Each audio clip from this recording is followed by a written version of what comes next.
Так, у нас уже вот международная аудитория собралась. Это вельмі здорово. Это вельмі здорово, то, что Zoom дае нам эту махчимость сустракаться с любого пункту свету. Так что вот наши это прибывают. Вот я гляжу, уже у нас это несколько наших замежных сяброў з нами. Вельмі здорово. Ну, давайте будем начинать. Я вітаю всех, кто уже поспел собраться. Те, кто спазняют, сами виноваты. Значит, пока что сапраўды вот, организации, пока что мы все выключаем гук и аудио, как не оттягивать увагу, але при любой потребе можем это подключать, как только захочется. Меня звать Ірина Дубянецкая, калі раптам хто не ведае, я акадэмічны дырэктар беларускага калегіума, і мы зараз у гэты вечар пачынаем адразу два праекты беларускага калегіума. Мы, па-першае, мы пачынаем у гэтым сезоне серадовыя лекцыі, яны будуць цяпер штосерады в іншым фармаце. А по-другое, мы пачынаем унікальны для гэтага году проект гэтага году, это проект акадэмічнай солідарнасці. Мы будзем размаўляць з навукоўцамі, якія некім чынам пацярпелі пад сваю грамадзянскую пазіцыю. І скажыце, калі ласка, хто ці добра мяне чуваць і відаць, таксама.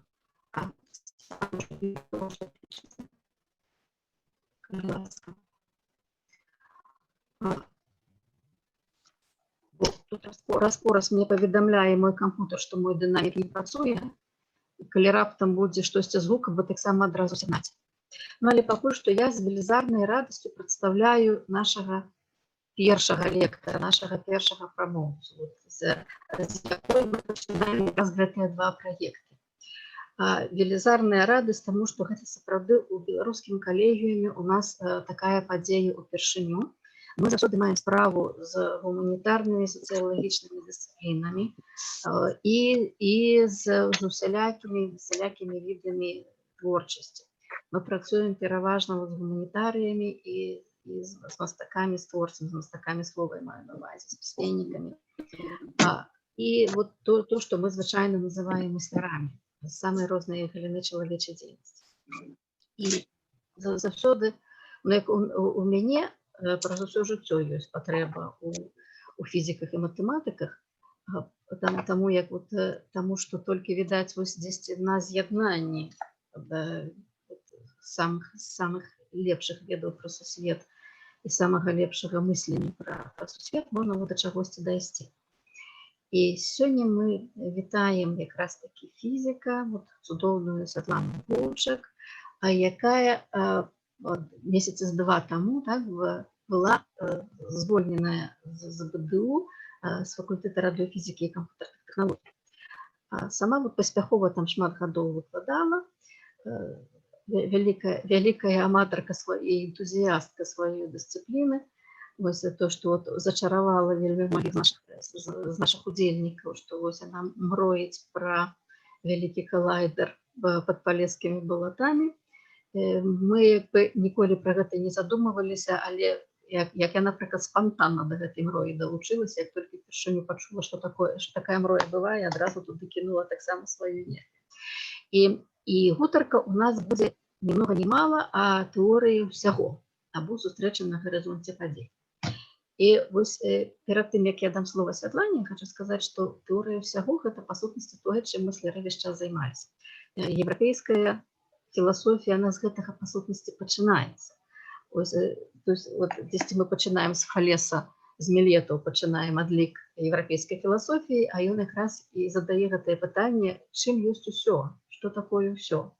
І вот далей гэтае пытанне, па сутнасці, все, хто мысліць, все, хто шукае чагосьці ў гэтым шырокім свеце, яны заўсёды разумеюць, што все роўна самае асноўнае пытанне, самае галоўнае пытанне, это што такое рэчаіснасць, альбо што такое ўсё. І таму гэта ад самага пачатку зададзенае пытанне І далей мы шукаем на яго адказ. Ва ўсе часы і нават потым, калі развіваецца сур'ёзна матэматыка, фізіка, навукоўцы таксама раз-пораз імкнуцца сфармуляваць ці вытлумачыць весь сусвет, весь космас у адным раўнанні. І мы верым у тое, што калі-небудзь гэта здарыцца. Мы робім розныя формулы сусвету і імкнем і спадзяемся, што калі-небудзь з гэтага што-небудзь атрымаецца. Нашы дарагія прыяцелі, старажытныя філосафы заўсёды шукалі адказ на гэтае пытанне, што ёсць усё. Пачынаюць у першапрычыне, шукалі альбо першы пачатак, шукалі першыя элементы, альбо там, напрыклад, наксімандраўскі апейрон, гэтае небачнае, несмяротнае, тое, што распачынае ўсё.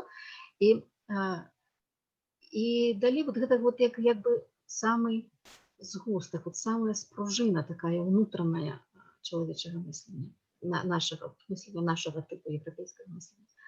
І з гэтага далей разгортваецца ўсё, з гэтага разгортваецца фізіка, з гэтага разгортваецца філасофія, з гэтага разгортваюцца натуральныя дысцыпліны, з гэтага разгортваюцца гуманітарныя дысцыпліны, в прынцыпе, і сацыяльныя дысцыпліны. І, конечно, нам але па сутнасці гэта тэорыя ўсяго. Гэта тэрмін, пра які мы цяпер гаворым, это досыць новы тэрмін 20-го стагоддзя, які сапраўды ўжо спрабуе аб'яднаць велізарныя міжнародныя дасягненні і тэорыі, канцэпцыі, ідэі нашага свету. І нам вельмі цікава сапраўды паслухаць, як гэта выглядае на цяперашні момант, што мы з гэтага можам мець. Святлана, калі ласка.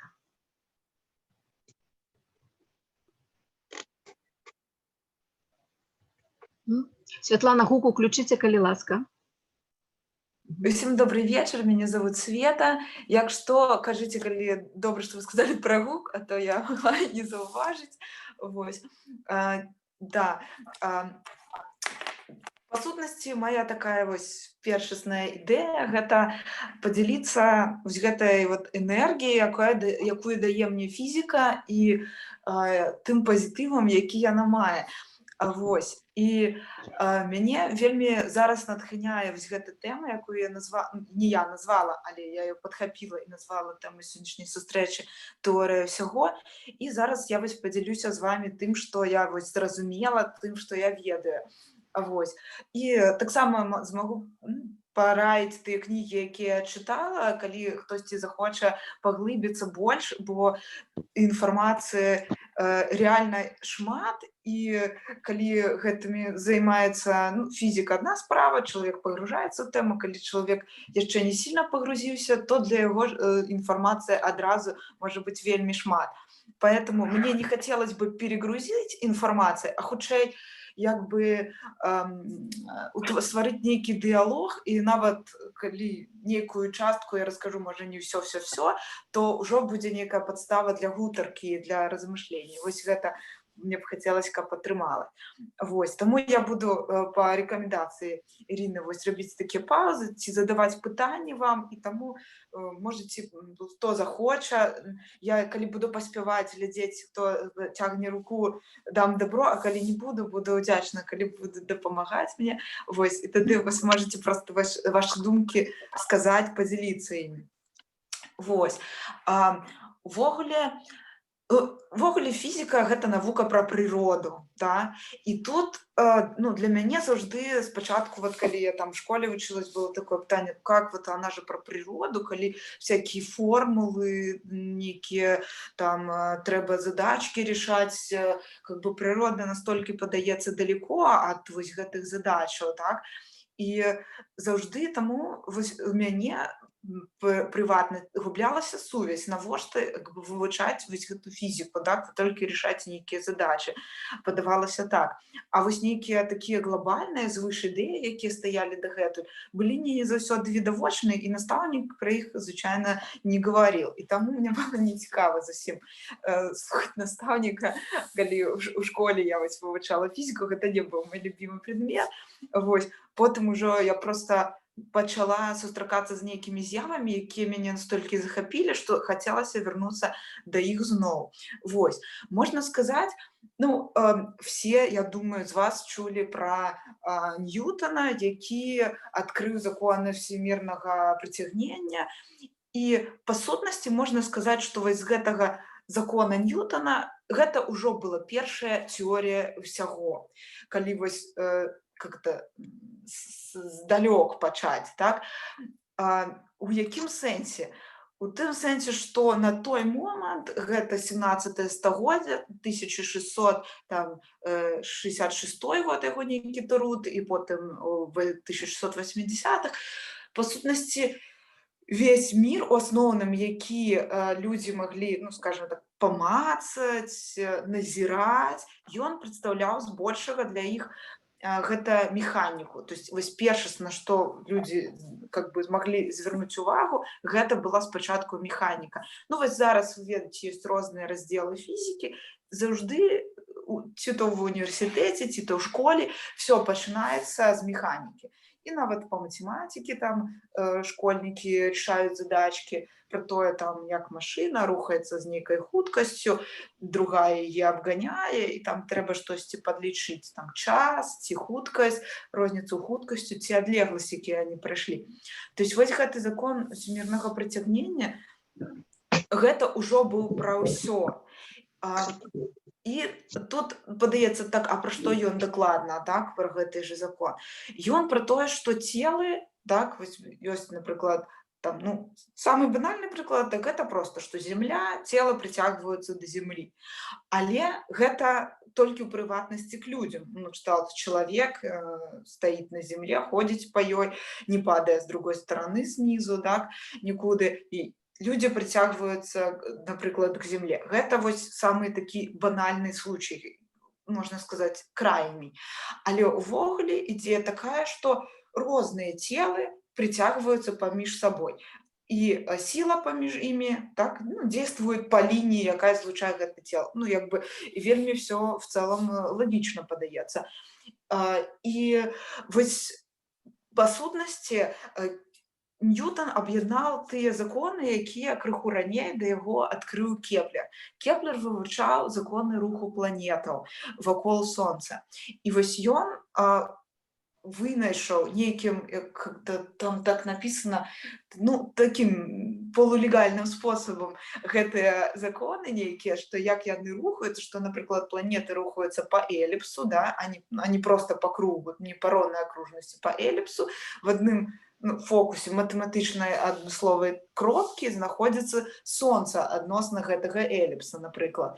Ну і там ёсць адмысловыя назвы. Да самай бліжэйшай кропкі ад Сонца это Перігелій, і Афелій, самая далёкая кропка ад Сонца. Это я кажу, што буду яшчэ потым гэтыя выкарыстоўваць словы. Таму, может быть, вы запомніце не страшна, насамрэч. Вось. Атрымоўваецца, што падавалось бы, вось закон, з якога пачалося, што просто там, вот как кажуць, яблыко упала на галаву, ці просто Ньютон назіраў пра тое, як рэчы падаюць, ці прыцягваюцца да зямлі, такім чынам ён змог адкрыць, то есть адбросіць усе дэталі, якія ствараюць як бы наш свет, але яны не істотныя у дадзены момант, і сфармуляваць закон для двух асобных целаў.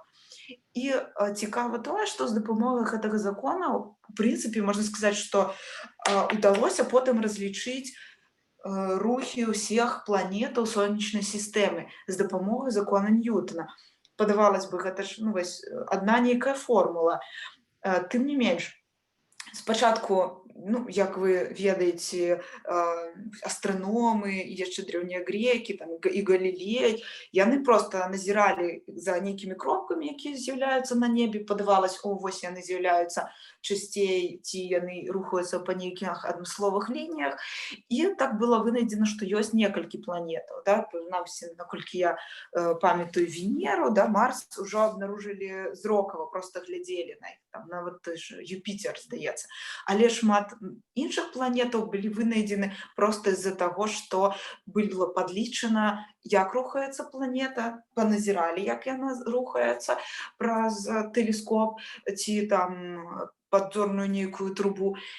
І потым паглядзелі, што, напрыклад, там той же Нептун рухаецца так, нібыта ёсць яшчэ нейкая планета, з якой ён узаемадзейнічае, не толькі планета до яго бліжэйшая к сонцу, а яшчэ далейшая.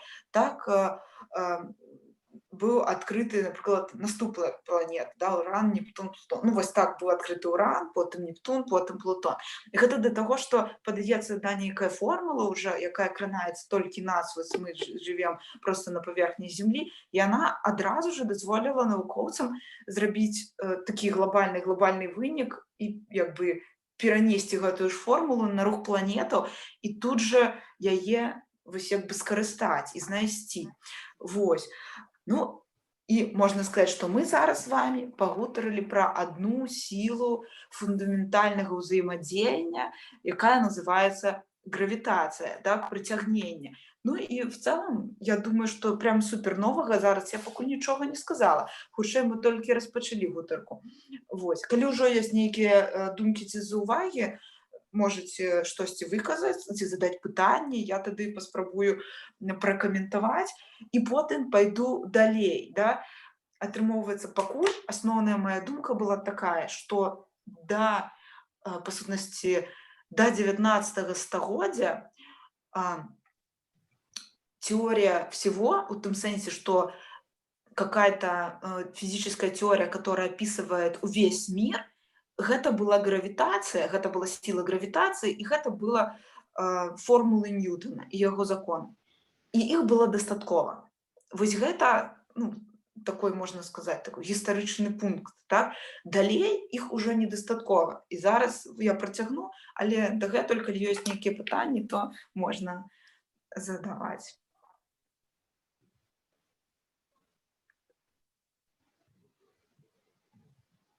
Пойдзем далей, відаць. Давайте пойдем далей.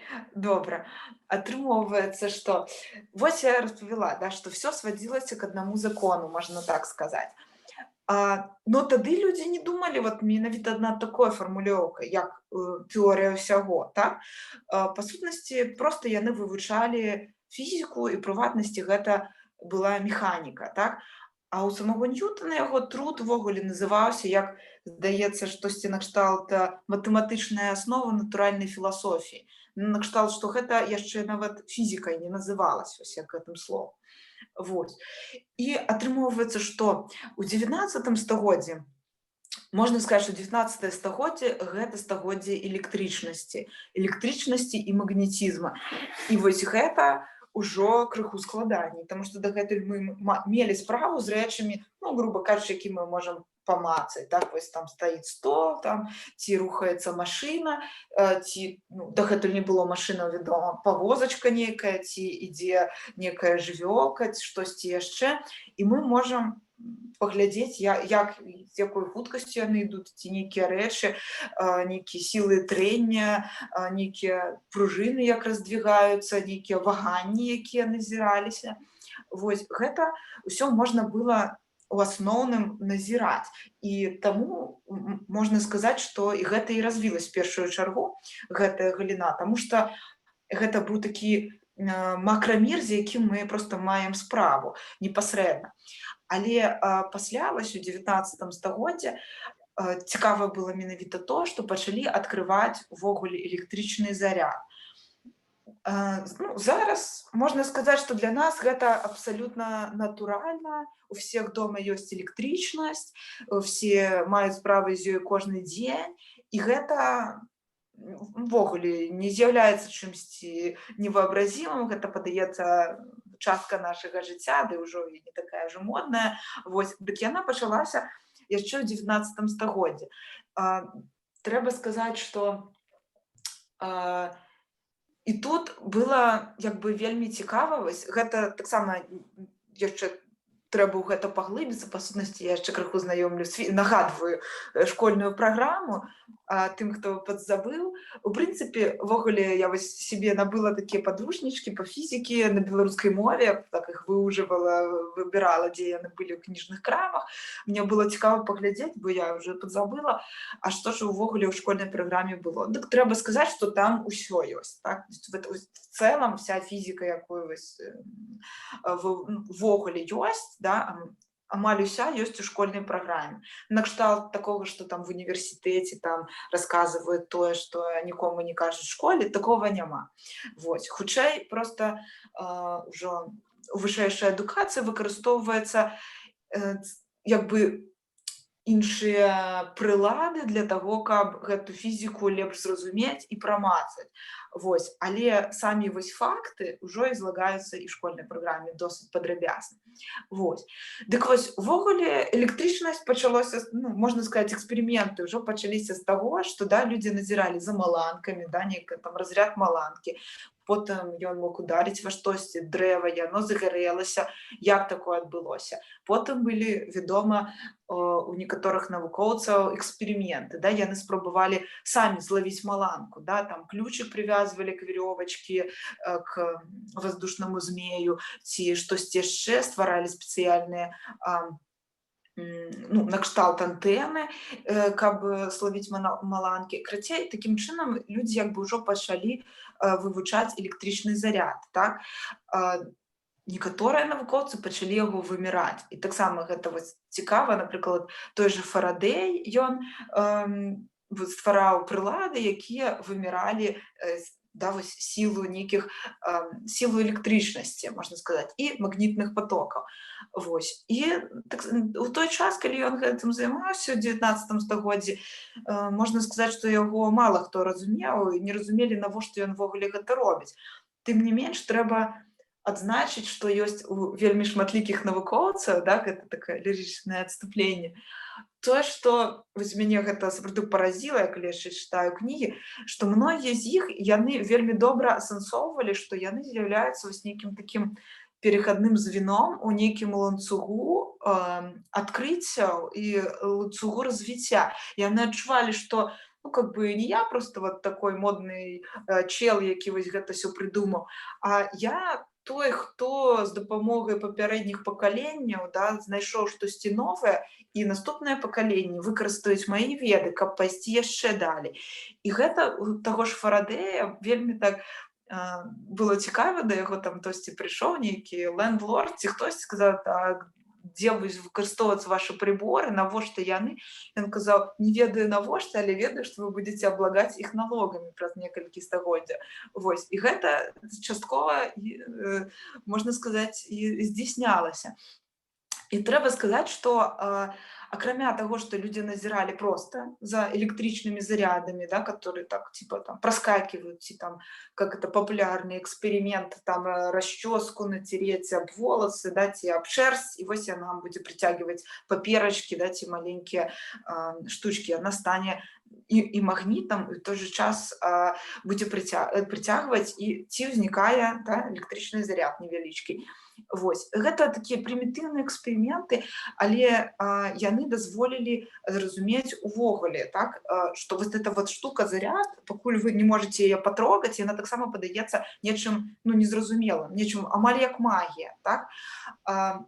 Ну і нават некаторыя навукоўцы так і цытировали, што любая вельмі развітая тэхналогія, яна амаль тое ж самае, што магія. І калі вось ну, неяк абстрагіравацца і паглядзець на стараны на той же электрычнасць, яна падаецца неверагоднай. Вось. І пачалі, вядома, навукоўцы вывучаць, так, рабіць спецыяльныя там дроты, па якіх шоў ток, пачалі разумець, што ёсць нейкая батарэйка з зарядам, якая як бы можа заряды ўтрымліваць, так, а яны могуць ісці па нейкаму проводу. розныя ёсць матэрыялы, некаторыя праводзяць электрычнасць лепш, некаторыя горш. І гэта, можна сказаць, пакуль мы маем справу толькі з электрычнасцю. Наступнай цікавай штукай была магніт, да, што падводзячы магніт к нейкаму проваду ці рухаючы магніт побач з правадніком, з металічным провадам, мы можам вызваць ток, который идет по нему. И это была абсолютно новая, неверагодная з'ява, якая ввогуле, адкрылі ў 19 стагоддзі. Можна сказаць, што было звязана то, што электрычнае поле і магнітнае поле, яны звязаны адзін з адным, і яны, можна сказаць, неразлучны, яны ідуць як бы ў звязцы. Таму, вось, напрыклад, мы с вами, да, у розетках, у наших домашних, так, мы маем з вами переменный ток. Но, магчыма, сапраўды, нават не кожны задумваецца, а што ж такое переменный ток, да? Ну, якая ўвогуле розніца, да? 220 вольт. Трэба сказаць, што у нас в розетках цячэ ток не 220 вольт. 220 вольт – гэта адмысловая, скажем так, некая, как это называется? Одно такое около среднее значение, да, то есть там значение максимального тока умноженное на корень из 2, и это 220 вольт. То есть на самом деле сила тока в наших розетках, она повеличивается до некого максимального значения, доходит до нуля, уменьшается до минимального, и она колеблется. Так? Переменный ток, який меняется по частоте и на керунку. То есть меняет свое по значению, по своему как бы цифре, да, с лічбе своей, и на керунку. То есть он может быть как плюсовым, так и минусовым. І вось гэта адкрыццё пераменнага тока, гэта было таксама вялікі прарыв, можна сказаць, у канцы 19 стагоддзя. Так, дагэтуль спачатку электрычнасць в дамах, як вы, магчыма, ведаеце, гэта быў пастаянны ток. Так? Вось той самы Эдисон, які у Амерыцы ствараў лямпачкі, ён якраз прасоўваў постоянный ток, так? То есть одно и то же значение тока. А ему на смену пришла ідея, наприклад, Ніколы Теслы, які придумав менавіта переменный ток. З дапамогай вось гэтай ідэі узнікла магчымасць ствараць генераторы вялікіх напружанняў, так? І передаваць токі на вялікія адлегласці. Весь проект 20-го стагоддзя по электрыфікацыі, да, по правядзенню гэтых дратоў, гэта, мне падаецца, неверагодна магутны проект, які увогуле нават, мне падаецца, непараўнальны з тым, што зараз там ёсць інтэрнэт у кожным доме. Так? Правядзенне электрычнасці, мне падаецца, было нават маштабней і круцей за тое. Вось, гэта пра што? Гэта я крыху паглыбілась у тэму электрычнасці і магнетізму, так, каб распавесці, што пачало знікаць яшчэ адна сіла, так, электрамагнітнае ўзаемадзеянне. І гэта ўжо зусім іншая сіла, гэта не гравітацыя. І можна сказаць, гэта было две асобныя штукі. Да, вось ёсць гравітацыя, людзі прыцягваюцца да зямлі, ці планеты прыцягваюцца паміж сабой, сонца не падае на зямлю. І ёсць зусім іншая штука, да, электрамагнітнае ўзаемадзеянне. І трэба сказаць, што электрамагнітнае ўзаемадзеянне, яно мацнее за гравітацыю. Таму што вось мы можам сапраўды разбрасаць гэтыя лісцікі парваныя на стале, нацерець расчоску, электрызаваць ее, так, подведём к лістикам, і вы ведаеце загадзя, што гэтыя лісцікі прыцягнуцца да расчоски. Гэта значыць, што яны пераадолеюць сілу гравітацыі, яны больше не будуць падаць на зямлю. То есть з дапамогай расчоскі мы можам як бы атрымаць сілу значна превышающую, якая ўжо вышэй за гравітацыю. І гэта ўжо само па сябе вельмі неверагодна. Трэба таксама сказаць, што все, што мы маем, напрыклад, там адзенне, у нас есть, там наша і скура, і все, з чаго мы складаемся, і там і рэчы нейкія, там стол, там папера, штосьці яшчэ, яно магчыма менавіта таму, што есть электрамагнітнае ўзаемадзеянне, так, таму што атамы і малекулы розных рэчываў прыцягваюцца адзін да аднога. Вось гэта сіла прыцягвае гэтыя малекулы. І гэта быў зусім іншы пласт задач. І трэба сказаць, што вось гэта, што яшчэ крыху распавяду, да, пра вось гэта электрамагнітнае ўзаемадзеянне. Трэба сказаць, што гэта не толькі, да, вот электрычнасць у тым сэнсе, у якую мы яе звычайна ўспрымаем, накшталт пасунуў вілку ў розетку, і вось цячэ ток, і гэта вось яно і ёсць. Так? Але гэта было таксама вялікім адкрыццём, да, такого навукоўца, як Максвелл. Ён увогуле вывучаў свет, так, ён вывучыў свет, які як вылучэнне ідзе ад сонца, напрыклад, ці адкульсьці з якіх-нейкіх іншых крыніцаў. І ён вынайшоў, што свет — это ёсць таксама электрамагнітнае ўзаемадзеянне. Глядзіце, атрымоўваецца, што гэта сапраўды гэта вельмі розныя рэчы. З аднаго боку, гэта вось как электрычнасць, нейкі невідзімае, невідавочнае рэчыва, якое там цячэ па дротах. І з другога боку, свет — гэта электрамагнітнае ўзаемадзеянне. І гэта таксама вельмі цікавая тэма, што атрымоўваецца, што такое ўвогуле свет. Свет — гэта электрычнае поле, якое возмущае магнітнае поле, якое, у сваю чаргу, стварае электрычнае поле, электрычнае стварае магнітнае поле, і такім чынам гэта ўзаемадзеянне распаўсюджваецца, так? І вось мы такім чынам, трапляючы нам у вочы, мы бачым, мы рэгістрируем вось той свет, які там ідзе, напрыклад, ад сонца. Все ж іншыя рэчы, яны проста адлюстроўваюць святло, так, святло ад той лямпачкі ці ад таго сонца, і трапляюць нам у вочы. Такім чынам мы можам увогуле бачыць аб'екты. І вось гэтыя эксперыменты са светам, яны былі вельмі цікавымі напрыканцы 19 стагоддзя, і тады ж возніклі як бы новыя такія праблемы перад фізікамі, можна сказаць, да нейкага часу невырашальныя, так? Вось. Але перад тым, як перайсці да невырашальных праблемаў, магчыма, ёсць нейкія ці пытанні, ці вашы думкі, ці заўвагі, ідэі. Я буду рада паслухаць.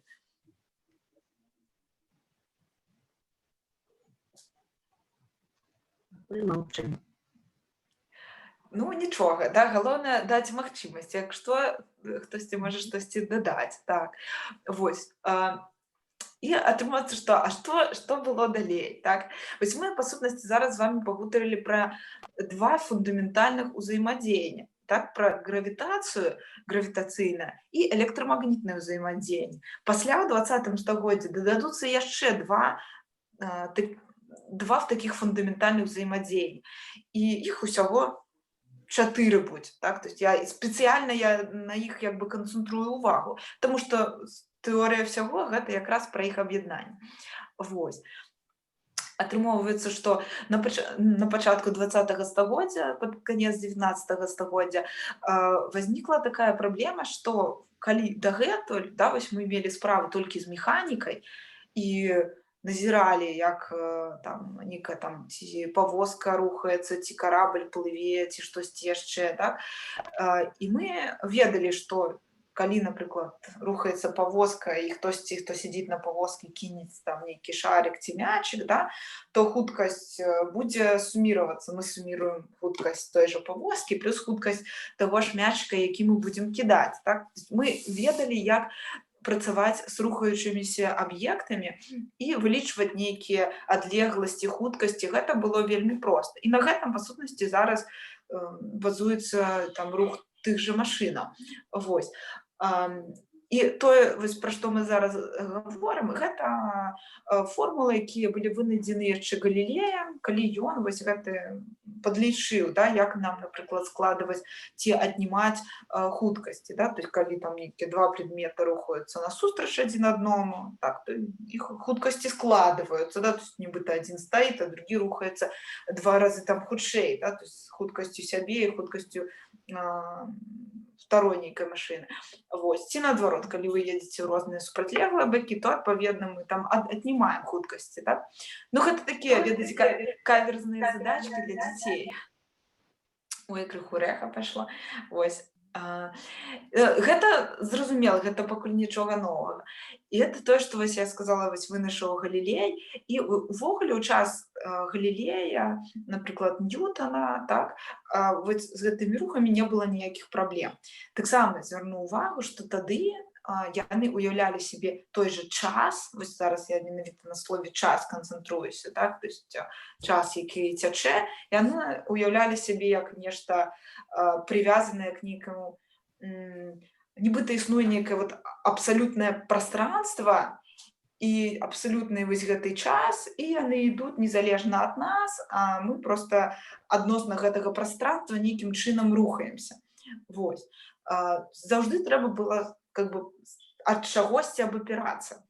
І той же Ньютон, той же Галілей уяўлялі, што вось ёсць нешта абсалютнае, і гэта як ноль, як кропка адліку, а ўсё астатняе мы можам адлічваць ад гэтага, скажем так. Вось. І атрымалася так, што вось я вам распавядала крыху пра рух, так? А вось гэтыя правілы руху, яны зусім не так дзейнічалі для святла. Лагічна, калі Максвелл вывучаў свет як электрамагнітнае ўзаемадзеянне, і вось мы з вамі таксама абгутарылі гэта, што гэта возмушчэнне электрычнага і магнітнага поля, якое распаўсюджваецца з нейкай хуткасцю, так? І адпаведна у Максвелла было пытанне, а дык з якой хуткасцю распаўсюджваецца электрамагнітнае ўзаемадзеянне? Груба кажучы, з якой хуткасцю распаўсюджваецца святло? Так, вы ўключылі лампачку, і як хутка вы пабачыце святло. Зараз мы в цэлым з вамі ведаем, што гэта хуткасць святла. То есть у святла есть свая хуткасць. Але фішка апынулася ў тым, што гэтая хуткасць, яна для любых электрамагнітных хваляў адна і тая ж. І ўсё прыводзіла для адной і таго ж лічбы. І атрымоўвалася так, што напрыканцы 19 стагоддзя, да, праблема, напрыклад, была ў тым, што вось калі мы едзем там на нейкай павозке і кідаем мячык, да, на хуткасці будуць складвацца в суме ў мячыка, да, хуткасць павозкі і хуткасць самого мячыка, то калі мы не кідаем мячиком, а светим фонариком, так, то для назіральніка, который будзе глядзець са стороны, хуткасці нібыта таксама павінны складвацца. Але апынулася так, што хуткасць святла заўжды аднолькавая. І вось гэта было адной з галоўных супярэчнасцяў на пачатку 20 века. У тым, што для электрамагнітнага ўзаемадзеяння не работают тыя законы, якія працавалі дагэтуль для просто звычайных целаў макраміра, таго міра, якой можна патрогаць, калі просто гэтыя рэчы рухаюцца. Да, тут сапраўды, вось бачыце, ўжо шмат інфармацыі, баюсь перагрузіць. Вось. Так, да, вы мне кажаце, колькі часу, таксама, каб я крыху... Яшчэ ёсць час, добренька. Да, ну давайте уже. Давайте рухацца. Да. Добра. Атрымоўваецца, што вось гэтая супярэчнасць стала вельмі такой складанай, і тады мы маглі таксама чуць, пачалі паўставаць розныя тэорыі, так? Чаму жа вось як распаўсюджваецца свет і как у яго можа мяняцца яго хуткасць, да, з-за чаго. І была адна з такіх папулярнейшых тэорый, якая была, гэта тэорія эфіра. Вы могли таксама чуць, што все планеты, да, яны плавают в эфире, то есть вся Вселенная утрымлівае в себе, да, як сосуд утрымлівае воду, вось сусвет утрымлівае в себе такое рэчыва, як эфир, і все рухаецца адносна эфира. І гэты эфир, гэта нешта статычнае, гэта і ёсць тая абсалютная сістэма адліку, пра якую казаў Ньютон, так, это як бы ноль, адносна якой мы можам все лічыць. Але тады лагічна возникло пытанне, тады як нам падлічыць хуткасць адносна гэтага эфіру. І некаторыя навукоўцы, напрыклад, пачалі думаць, можна падлічыць, як рухаецца Зямля адносна эфіру. Так? Тады мы бы уявілі, што ёсць Зямля, і она плавает в эфире. Да? І тады трэба падлічыць, ну а якой же хуткасцю она будзе плаваць. Ну, вось можна сказаць, што такімі, на першы погляд, даволі простымі пытаннямі людзі задаваліся, так, што з якой хуткасцю там рухаецца Зямля, ці якога яна памера, ці якой яна вагі, так, і спрабавалі з дапамогай розных формулаў гэта разлічыць. Што у выніку і ўдавалася, да, вось пра гэта фізіка і ёсць. Вось. І атрымоўвалася, што вось гэта тэорія эфіру, яна доўгі час служыла нейкім такім щитом, так, то есть спрабавалі яе круціць, вярцець з розных бакоў, каб зразумець. Тым не менш, яна была аправернута вось па сутнасці адкрыццём Эйнштэйна. І можна сказаць, дык вось гэты Эйнштэйн, все ведаюць ўсюды яго прозвішча, усе пра яго чулі, але а што ж ён то зрабіў, непанятна, так? Што ж дакладна, у чым жа ж яго труд заключаецца? Э, Теорія адноснасці, да, вось памятаю, што з дзяцінства была реклама там некага піва, калі там Эйнштэйн нібыта выпівае бутылку піва, там некага, якое рэкламуе, і там ой, ён такой кажа: "Всё, я вынайшоў тэорыю адноснасці, гэта не адносна гэтай кропкі, адносна гэтай". І тады гэта, канешне, цікава гучала, але было зусім непанятна. Дык у чым жа яна заключаецца? Вось. Атрымоўваецца, што ён апровергнуў асноўную ідэю таго, што вось час і прастора, да, што ёсць нейкая кропка адліку, вось гэта нулявая, што ёсць нейкае абсалютнае такое месца, якое не рухаецца, адносна якога рухаецца ўсё, так? Што ёсць нейкі абсалютны час, які проста цячэ, і мы і у кожнага з нас, да, аднолькавы гадзіннік, аднолькавы час, ён аднолькава абсалютна цячэ для кожнага. Вось. І яго тэорыя, яна як бы паказала тое, што насамрэч, калі мы лічым, што вось хуткасць электрамагнітнага ўзаемадзеяння, іншымі словамі, хуткасць святла, калі яна адно і тое ж число, так, што яна толькі вось дасягае нейкага максімума, не можа быць превышана, то мы абапіраемся ў тое, што у кожнага з нас, так, у кожнай, груба кажучы, комнаце, у кожным доме, там, у кожнай планеты, у кожнага касмічнага карабля час цячэ па-рознаму. І час, які цячэ ў нас, залежыць ад хуткасці, з якой мы рухаемся. Чым бліжэй хуткасць, з якой мы рухаемся да хуткасці святла, вы ведаеце, што яна вельмі, вельмі вялікая, то тым павольней для нас рухаецца час. Але нават рухаючыся паскорана, да, мы не адчуваем гэтага. Ну, накшталт, што нас не прижимает, ведаеце, как хвалі, калі машына паскараецца, резка хтосьці давіць на газ, ці ў аўтобус резка затармазіў, і все летят вперед. Не, мы не адчуваем такога. Мы можам толькі паглядзець на іншыя аб'екты, якія рухаюцца хутчэй ці павольней за нас, і адносна вось гэтага аб'екта зразумець, што у нас вось час такі, а ў яго час такі. І гэта таксама, як мяне ўяўляецца, вось гэта ідзея таго, што няма некага чагосьці абсалютнага, так, яна магла ўнесці і вялікі ўклад, магчыма, і ў тую ж філасофію. Можа, тут вось вы як гуманітарыі ведаеце лепш. І вось гэта ідзея таго, што па сутнасці ўсё адносна. Адносна ў тым сэнсе, што мая сістэма адліку, напрыклад, там планета Земля, і чыясьці іншая планета, так, яны нельга сказаць, што нейкая з іх лепш ці правільней, ці вот мы будем ее брать как основную, а другую будем брать як ту, ну, как бы, которую мы будем просто считать относно першей, так? Ну, то есть что-то мы скажем, а вот это не рухается, а вот мы будем назирать, как штосьці рухаецца адносна другого. Дык вось цяпер нельга сказаць, што ёсць нейкая абсалютная сістэма, якая мае перавагу перад іншымі. Усе сістэмы раўназначны паміж сабой. А калі яны раўназначны, то мы можам любую з іх узяць як гэту нулевую сістэму і проста назіраць за другімі, так, з першай назіраць за другой. А хтосьці будзе назіраць і з другой за першай. І адпаведна час у нас будзе цячы па-рознаму. І гэта было таксама вельмі фундаментальнае адкрыццё, якое пасля дазволіла Эйнштэйну, у яго две тэорыі, да, адна тэорыя, вот першая, да, вот тэорыя адноснасці, якую ён спачатку адкрыў, а потым яна так перацекла у тэорыю гравітацыі, так, перацекла з-за таго, што былі некаторыя супярэчнасці, несастыковачкі ў яго тэорыі, калі ён пачаў іх больш глыбінна вырашаць, ён як бы іх і вырашыў, і пашырыў увогуле усю сваю тэму. І одной з таких вот несостыковочек, наприклад, была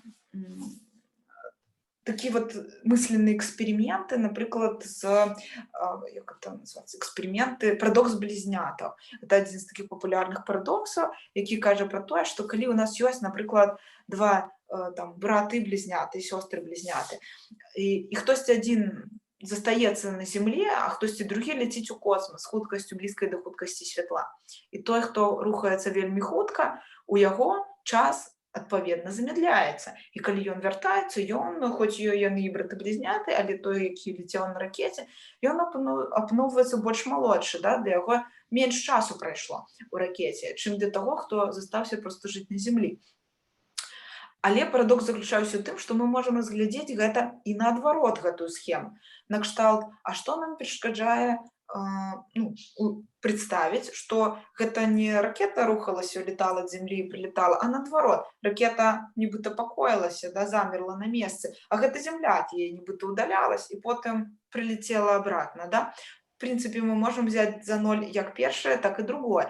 Тады у другім выпадку узнікае пытанне, што тады ў такім выпадку ўсё наадварот. Той брат ці сястра, які застаўся на зямлі, ён мусіў як бы застацца больш маладым, у яго час цячэ павольней, а той, хто рухаўся, а той, хто наадварот пакоіўся, у яго час адпаведна цёк як цёк. Вось.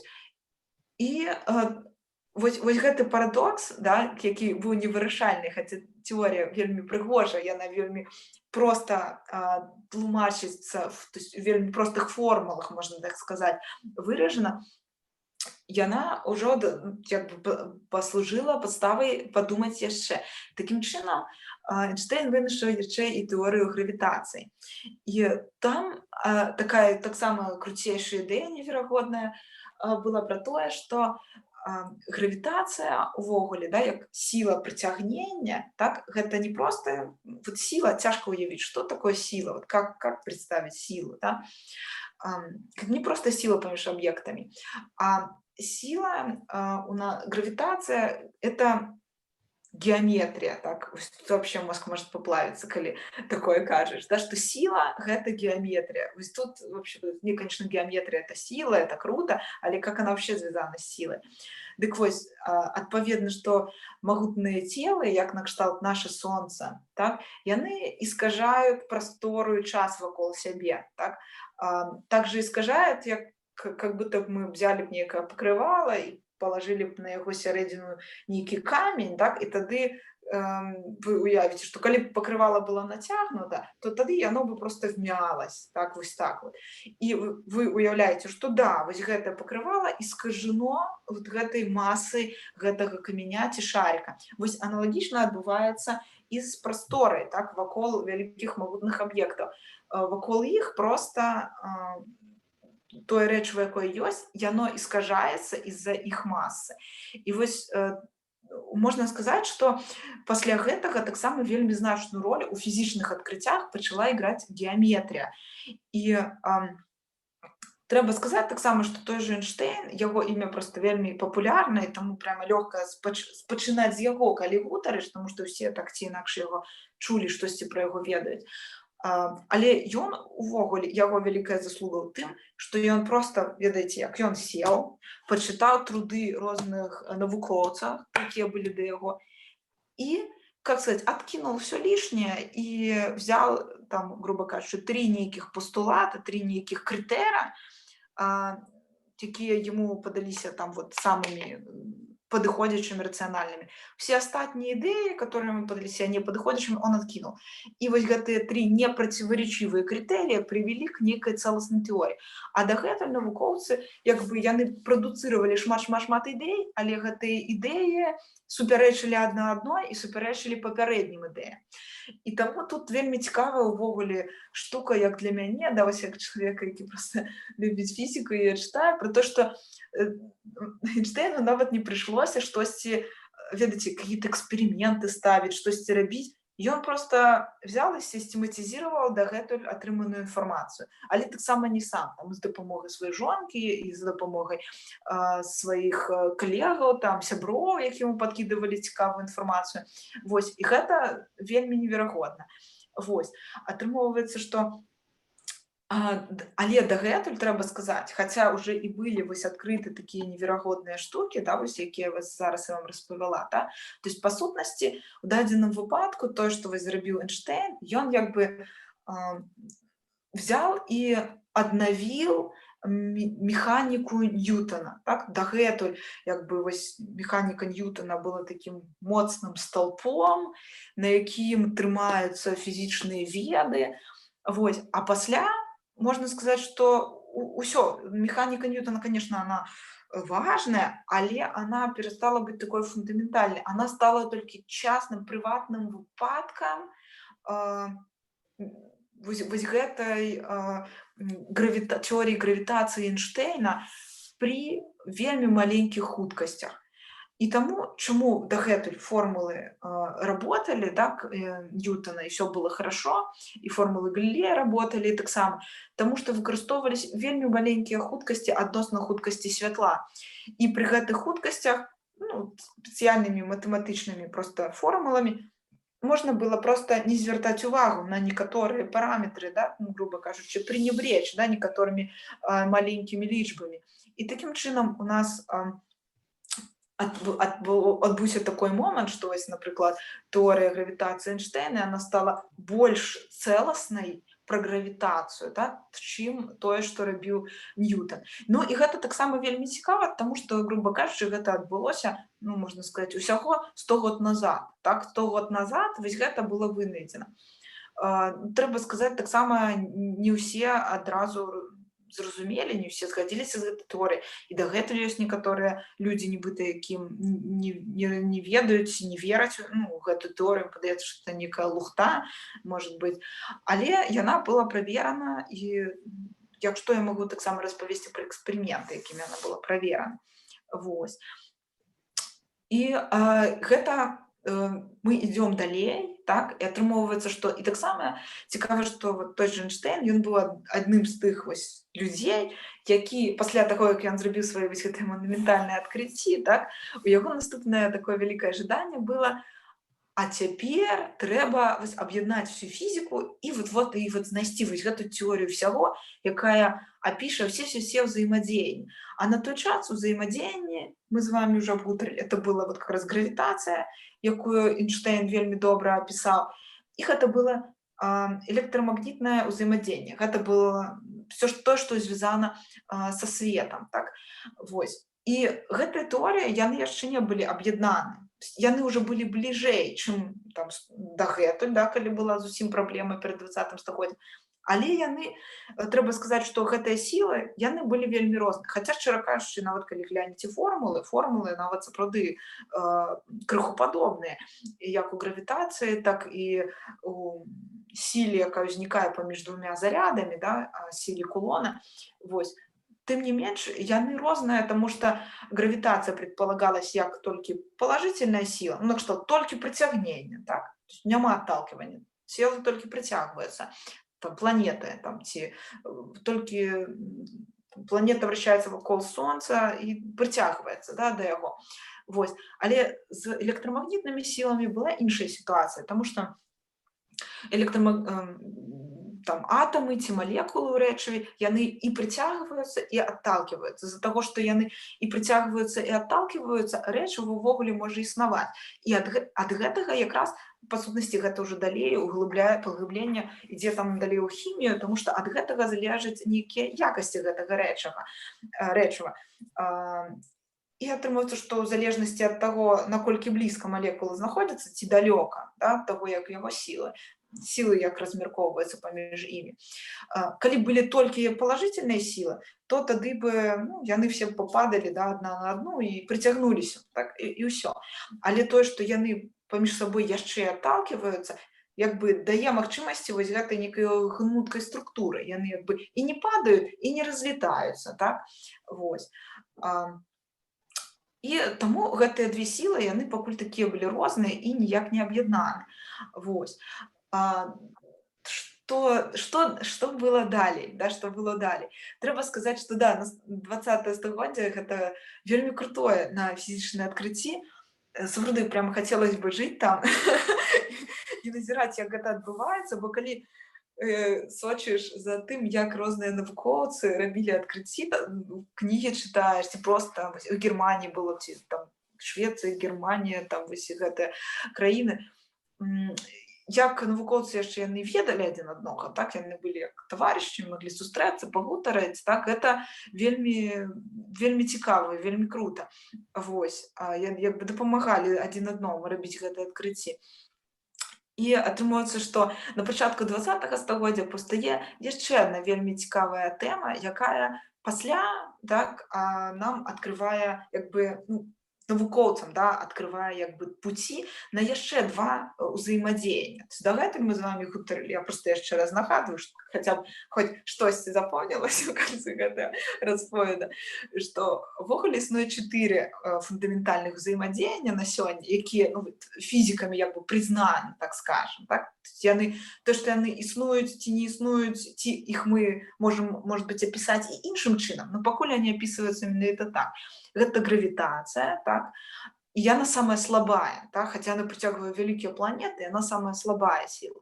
Потым ідзе электрамагнітнае ўзаемадзеянне, з якога ствараецца ўсё рэчыва, да, свет, гэта таксама электрамагнітнае ўзаемадзеянне. Далей навукоўцы пачалі вывучаць, больш яшчэ паглыбіліся, яны пачалі вывучаць, з чаго ж складаецца атам, да, з чаго ж складаецца атам, і вось гэтае жаданне вывучаць вось як бы структуру рэчыва яшчэ глыбей, так, яна парадзіла квантавую механіку. Таксама гэта такая тэорія, ад якой зрываецца мозг, і ну, для пачатку можна проста нейкія пару прынцыпаў зразумець, на якіх проста яна базуецца, а далей, груба кажучы, тут матэматычныя ўраўнанні, якія, ну, не трэба рашаць, калі вы гэтым прямо такі не занімаецеся. Вось. Да, калі таксама, калі хтосьці захоча штосьці сказаць, будзе цягнуць руку, вы кажыце, а так, дык я працягваю. Вось. І атрымоўваецца, што гэта вельмі цікава, таму што вось калі прайшоў, можна сказаць, ажыятаж пасля вось гэтай увагі, да, да тэорыі адноснасці Эйнштэйна, у той жа час пачала вельмі набіраць абароты менавіта квантавая механіка.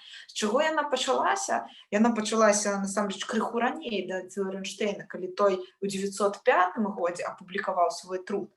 Вось. Трэба сказаць, што ён нават не працаваў фізікам, бо яго не ўзялі, тым не менш апублікаваў труд у навуковым журнале, а потым праз 10 год апублікаваў уже другую тэорыю, што дагэтуль у 900 годзе, так, на мяжы векоў, быў такі іншы навуковец Макс Планк, і ён назіраў, ну, як бы вывучаў вылучэнне абсалютна чорнага цела. То, што яно называецца абсалютна чорнае цела, это не значыць, што оно сапраўды павінна было быць реально чорна. Гэта хутчэй такая, скажем так, абагульняючая назва для увогуле цела, якое робіць какое-небудзь вылучэнне. Так? А па сутнасці, у залежнасці ад таго, якое яно робіць вылучэнне, можна сказаць, даўжыня хвалі вылучэння, яно таксама звязана з яго колерам. Але вось, ну, звычайна вось гэта называецца так. І калі ён рабіў вось гэтыя даследаванні, ён вынайшаў, што вельмі нечакана для сябе, ён вынайшаў, што некае цела, яно вылучае не непрерывна, так, то есть лічбы не просто там узрастаюць, так, роўненька, лінеечкой, да, под лінеечку узрастаюць, а што гэтае цела вылучае нейкімі порцыямі, так, то, грубо кажучы, ось как бы па лесніцы мы падымаліся, так, яно вылучае адмысловымі ступенечкамі, і што гэтыя порцыі маюць нейкую заканамернасць, так, і ён назваў гэтыя порцыі квантамі. І вось адсюль, па сутнасці, ідзе слова квант, ідзе квантавая фізіка. Трэба сказаць, што нават калі вось Макс Планк, калі ён назваў вось гэтыя штукі квантамі, ён сильна не ўкладаў гэтую назву прямо такі глобальнага сэнсу. І гэта таксама адно, што дадатковая штука, якая мяне вельмі паразіла, што раней мне ўяўлялася, што навукоўцы гэта такія реально скучныя дзядзькі, которые вось они сидят, і у іх такой серьезный вид, они вельмі разумныя, такія как ботаны, і яны штосьці такое вынаходзяць, они прям вообще просто они родились гениями, грубо кажучы, такое вось асацыяцыя такая была. То калі я пачала чытаць розныя кнігі і пра фізікаў, і пра іх адкрыцці, я адчула, што шмат адкрыццёў былі зроблены выпадкова, ці людзі не ўкладалі ў гэта некае адкрыццё, яны не ўкладалі яны не ўяўлялі яшчэ, што гэта сапраўды штосьці новае і значнае. То есть у некаторыя перыяды гісторыі яны не ўкладаліся, як Макс Планк. Он просто сказал, что ну вот я не придумал, ну типа, выбачайте, ребята, я не смог объяснить вот эту вот штуку с тем, что энергия вылучается не ровненько, а порциями, поэтому я назвал ее квантами. Но как только я найду, в чем дело, мы тут же название поменяем. Ну, грубо кажучи, он сказал, что это такое, так? А потом опынулось, что ніякага іншага названия никто и не вынайшаў, и не придумал. И гэта лічба прапорцыянальная вось гэтым квантам, яна стала называцца ў гонар Планка, пастаянны Планка. Вось, у сэнсе, што это как, ну, у некаторых жартах Планка не фізічная планка, калі чалавек стаіць на фізкультуры ў планкі, да? Што это не высота планкі, на якой чалавек стаіць, а гэта яго прозвішча. Вось. І атрымліваецца, што вось на той момант гэта было такое, як бы чалавек сам не чакаў, што ён зрабіў адкрыццё такое. Але пасля ўжо, калі, скажем так, фізіка стала больш папулярнай, то на больш такой сярэдзіне 20-го стагоддзя там ці ў другой палове, вось, як на мой погляд назірання, больше адбываецца сітуацыя, калі занадта шмат становіцца тэорій, і кожны думае, што так не, вот моя теория все-таки ничего такая, да? То есть, яна мае сэнс. Вось. І як бы больш такая канкурэнцыя паміж імі ідзе. Вось. Ну, так, як у нас з часам, скажите, калі ласка? Ну, бяжыць, хутка бяжыць. Да, просто мы можем перейти так само к пытаниям, как-то я вот быстренько подогульню идею, и потом мы перейдем к некой дискуссии, як вы давайте, так, и давайте что-нибудь вот самое крутое, самое цікавае, что вот цяпер ёсць па тэорыі ўсяго. Вось, атрымліваецца, што да чаго мы гэта ўсё прагутавалі, прагаварылі пра гэта, пра то, што, да, што па сутнасці было далей, так? Квантовая механіка, яна адкрыла, што ёсць яшчэ два ўзаемадзеяння. Сильнае ўзаемадзеянне і слабое ўзаемадзеянне. Сильнае ўзаемадзеянне, гэта, ну, лагічна, што яно сильнее, чым слабое, яно звязвае, як бы, ядро атома паміж сабой, так? То есть то, что ядро атома не распадается у нас. Слабое взаимодействие, яно дазваляе электрончикам двигаться вакол гэтага ядра, так что яна утрымлівае вось гэтыя сілы. І вось мы маем 4 вось гэтыя фундаментальныя ўзаемадзеянні. І атрымаецца, што мэта, да, ўсяго далейшага, ну, грубо кажучы, што адбываецца там пасля 20-х гадоў, частка фізікаў прысвячае час на тое, каб менавіта аб'яднаць вось гэтыя 4 ўзаемадзеяння нейкім чынам. І адна з такіх цікавых спробаў адбываецца у такого, ну, сціплага фізіка, якога прозвішча Калуца, ён прапановвае дадаць яшчэ адно вымярэнне. І тут таксама мозг можа крыху ўплавіцца, у тым сэнсе, што у нас ёсць 3 вымярэння, у якіх мы жывём, гэта дліна, шырыня, вышыня, мы іх разумеем, да? Эйнштэйн дадае 4-е вымярэнне часу, і гэта вымярэнне, ну, як бы становіцца таксама важным. Сапраўды, калі нам трэба дамовіцца пра нейкую сустрэчу, мы сапраўды скажам каардынату, дзе мы фізічна трэба прыйсці, і на які паверх, да, скажам, некае месца, і калі гэта ёсць паверх, то паверх, і нейкі час. Гэта таксама стане важным параметрам для таго, каб назначыць нейкую падзею. Вось.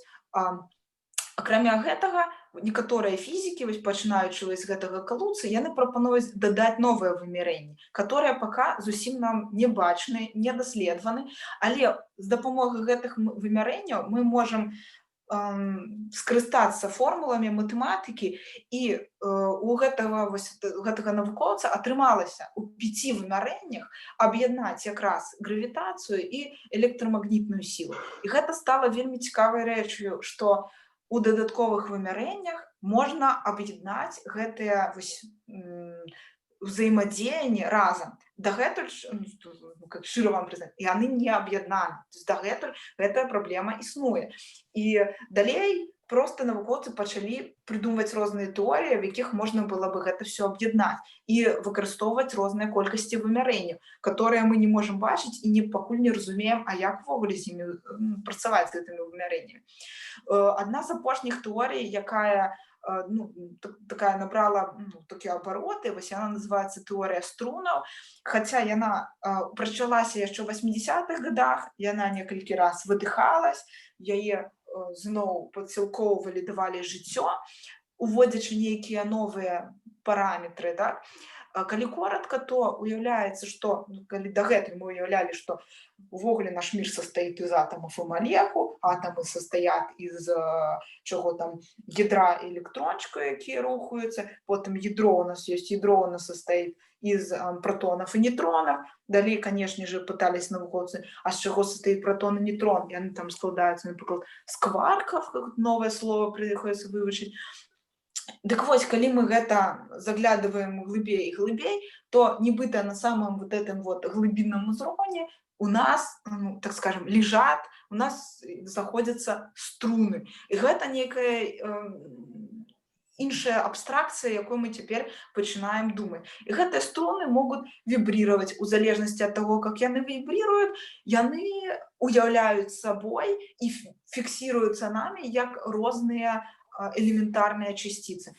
Але таксама ў гэтай тэорыі сталася так, што колькасць гэтых часціц разраслася да вялікай колькасці. Ой, выбачайце, у меня садзіцца батарэйка, гэта знак, што трэба подключиться к электрычнасці і менш гаварыць. Вось. Зараз. Такім чынам, вось я распавядала пра тэорыю струнаў, і атрымоўваецца, што гэта тэорыя, якая гаворыць, што ўвогуле мы жывем насамрэч не ў трохмерным свеце, нават не чатырохмерным, як уяўляў Эйнштэйн, чатырохмерным, як яшчэ час, а што ўвогуле мы жывем у 10-мерным, магчыма, прасторы, толькі гэтыя 6 вымярэнняў мы пакуль не можам бачыць. І бо яны вельмі маленькія, свёрнуты вельмі маленька, пакуль яшчэ таксама не зразумела, як такое можна уявіць. Ці калісьці пасля, скажем, даўным-даўно, як толькі адбыўся вялікі выбух, так, на пачатку нашага сусвета, спачатку свет быў 10-мерны, але потым у выніку вялікага выбуха ён раздзяліўся на две часткі, на 4-мерны і 6-мерны. І гэты 4-мерны пачаў расці і вось набываць такой маштаб, да, які мы можам памацаць, пабачыць, а вось гэты 6-мерны свет, ён скруціўся ў маленькія вымярэнні, настолькі маленькія, што мы вот не можам іх ніяк пабачыць, можам пытацца іх толькі вылічыць. Вось. І таму зараз самае складанае гэта паспрабаваць розныя матэматычныя формулы выкарыстаць, каб падлічыць усе магчымыя элементарныя часціцы, якія прыдумаліся, і каб усе гэтыя 4 фундаментальных взаемадзеянні, каб яны былі звязаны паміж сабой, да, нейкай ці агульнай формулай, ці нейкім агульным прынцыпам. І дагэтуль гэта яшчэ не знойдзена, і таму гэта вось зараз і з'яўляецца такой, ну, как я сказала, святым гралем, які спрабуецца знайсціся. Вось. Ну, то я ў цэлым і распавяла, якщо можна паглыбляцца. Таму, якщо я думаю, любыя пытанні, кажыце, я буду вельмі рада, вельмі цікава паслухаць. Вось. Дзякуй вялікі за гутарку. Цяпер, калі ласка, аўдыторыя, далучайцеся. Пытанняў можа быць вельмі многа, і ў любым кірунку можна рухацца ў пытаннях. Потому что у меня так, например, 100 штук пытаний, але я хочу, как это задавали. Так, Татьяна, у тебя питание? И не только у меня, по-моему. Ага, так, значит, объявляйтесь, значит, у Татьяны питание, кто еще задает питание? Мы тогда чарговость складем. Ну, вот у меня... Степан, добро. Добро, значит, Татьяна, Степан, тогда кто? Ну, тогда начинаем так, Татьяна, коли ласка. У меня еще вопрос. Так, у вас третий, тогда Дмитрий четвертый. Угу. Добре, ну давайте покуль перші 4 чоловіки. Тетяна, Степан, Змітер і Дмитрий. Давайте, Тетяна Калинська. Дякую, Світлана, за уводзенне у тэорыю усяго. Пытанне маё такое. Для мяне вы таксама трошкі праяснілі картину сусвета, что мы думали только про гравитацию и про механичные объекты, на которые мы глядели и не ведали, что у них есть уже электричность. А мы поделили эти объекты на составные складники, и оказалось, что ва ўсім ёсць яшчэ заряд, і з'явілася электрычнасць, і магнетизм, і святло. Тады мы сталі ісці глыбей, падзялілі электроны на нейкія штучкі, я забылася, як яны называюцца, але я чула гэтыя разумныя словы, а таксама і пратоны, і нейтроны яшчэ далі дзелім, значыцца, у іх ёсць таксама нейкія уласцівасці, которые нам дадуць яшчэ адныя вымярэнні, про которые мы ведаем ужо, ці, можа быць, яшчэ не ведаем, і чым далей і глыбей мы будзем лезці пад палескія балоты і даставаць все новыя і новыя, разбіваць гэтыя часцінкі на яшчэ далей, то мы будзем і даведвацца пра новыя вымярэнні сусвету. Ці гэта тое, што вы нам хацелі сказаць, ці это я ўжо сама прыдумляю.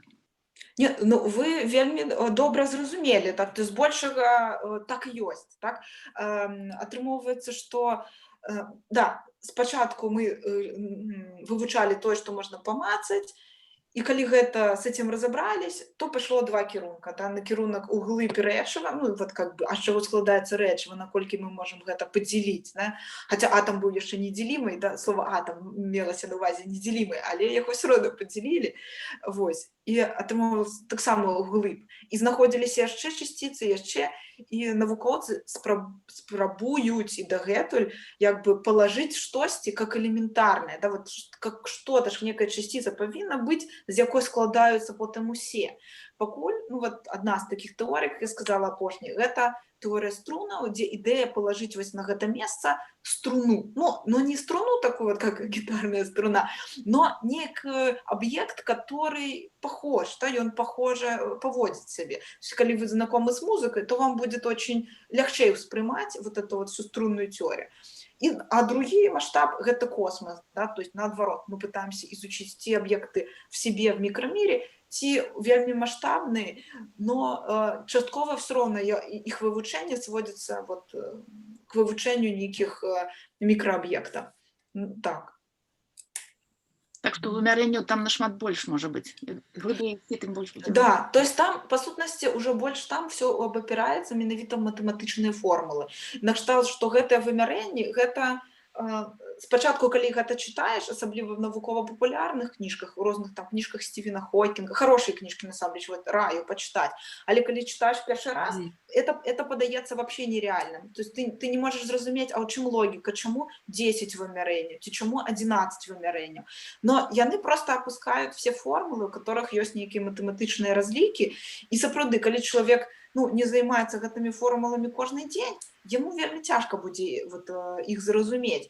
И мы тому можем, как бы, скажем так, мы маем уже справу с этими с информацией, которая отфильтрована, але яно все насамрэч матэматычна разлічана. И ёсць вариант ці 10 вымярэнняў, ці 11, ці 26. 10 и 11 это калі все на 2 разбивать, то 10, 11 и 26 не выходить. Это трэба...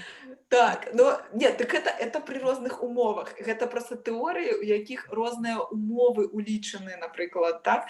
І гэта пакуль яшчэ, ну, таму я і кажу, што я пакуль, шчыра кажучы, я не паглыблялася ў математику, у меня, магчыма, даже еще здольнасцей не хопіць гэта, потому что там, грубо кажучи, там уже может быть вообще чисто математика, матанализ, который такой прям вот, ну, серьезнейший, да, для вылічэння.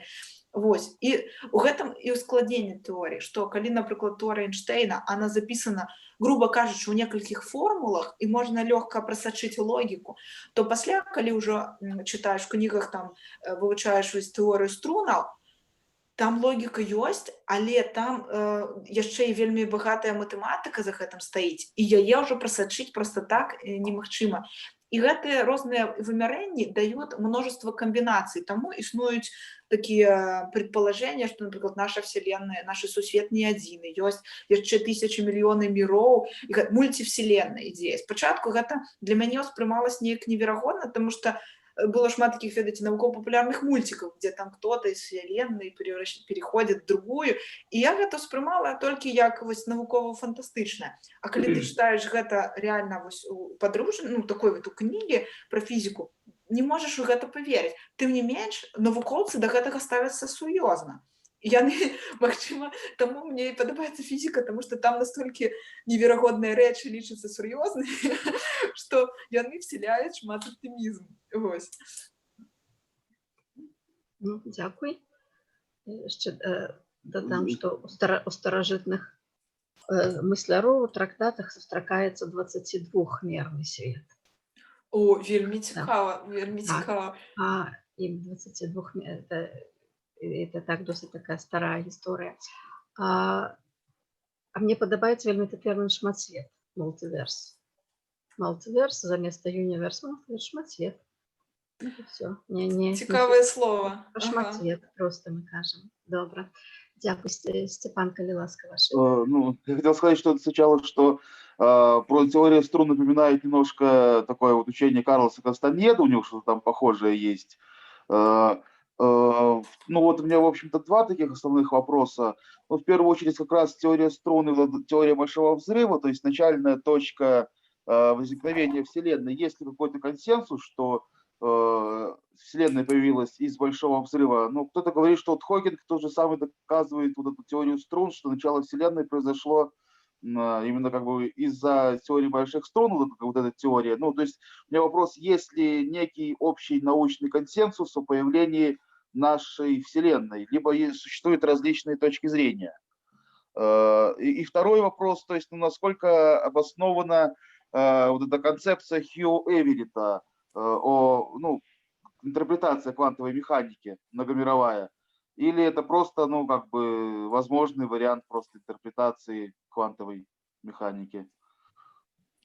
Шчыра кажучы, зараз давайте я на першае адкажу, што я ведаю, на другое, потым пакуль я не зусім зразумела, просто што за інтэрпрэтацыя, можа, я просто з ёй не знаёма, вось, таму давайте пакуль з першага.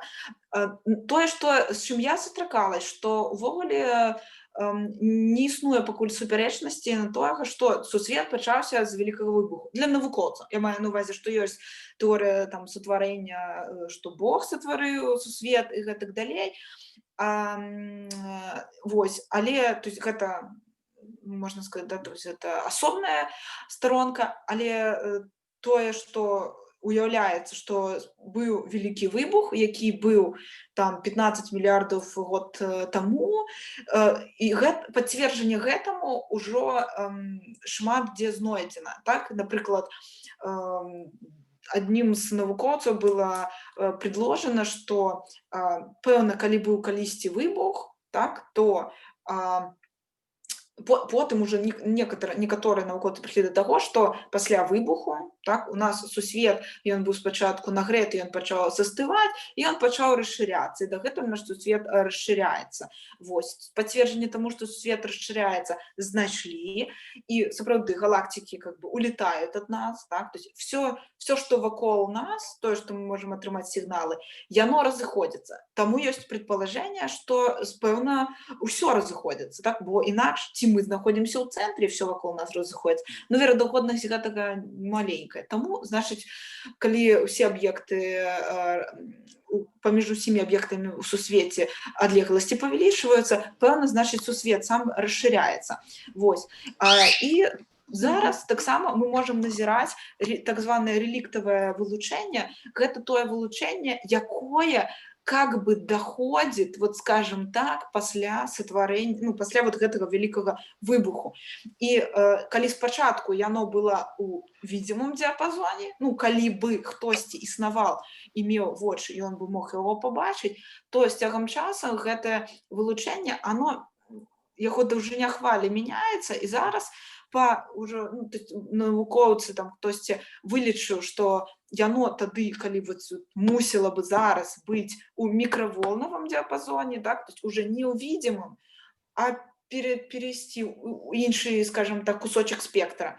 І сапраўды, іншыя навукоўцы, яны суперантэнамі мерілі нейкія іншыя вылучэнні, але ўсюды лавілі вось гэты фон. І гэты фон апынулася, што гэта не, как сказать, не шум, да, гэта не шум ад антэн, а гэта, як зараз лічыцца, што гэта вось тое самае реліктавае вылучэнне, тое вылучэнне, якое прыходзіць да нас с момента стварэння гэтага вялікага выбуху.